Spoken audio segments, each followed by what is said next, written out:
Chris Devon. Right now I'm joined by Boston Power Play and credit expert Nick Sakalis.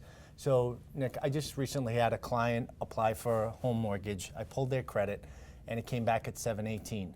What's interesting is that they found a big issue with that because they had just pulled their credit online and their credit score was 742. Why the difference? Well, first of all, you have all these different credit scoring formulas that are being sold online. You know, the original score and the industry standard scoring algorithm that's used is the FICO score.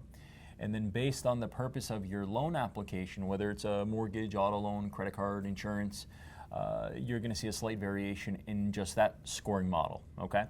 And then you go online and you have sites like freecreditreport.com. They're using a newer version of the FICO score that banks don't use, or you have other sites that are using Vantage Score or Credit Plus Score.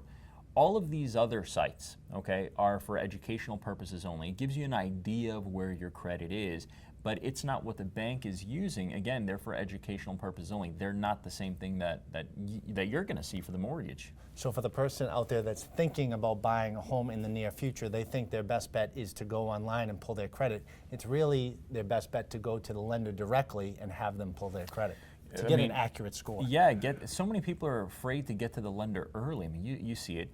Call your lender early, get that pre-approval in early. If the credit's not there yet for whatever reason, at least you can start preparing and dealing with it, because there is no real way to see the exact same data that you're going to see. It's just a different report. It's for proprietary purposes only.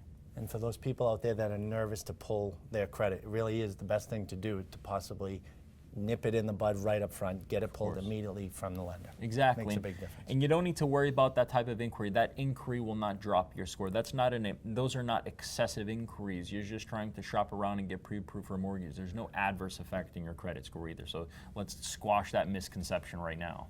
Thanks, Nick. And if you have questions for Nick directly about your credit, you can visit his website and get more tips at keycreditrepair.com. And remember, we have more buyer and seller tips right here on our page on Real Estate Talk Boston.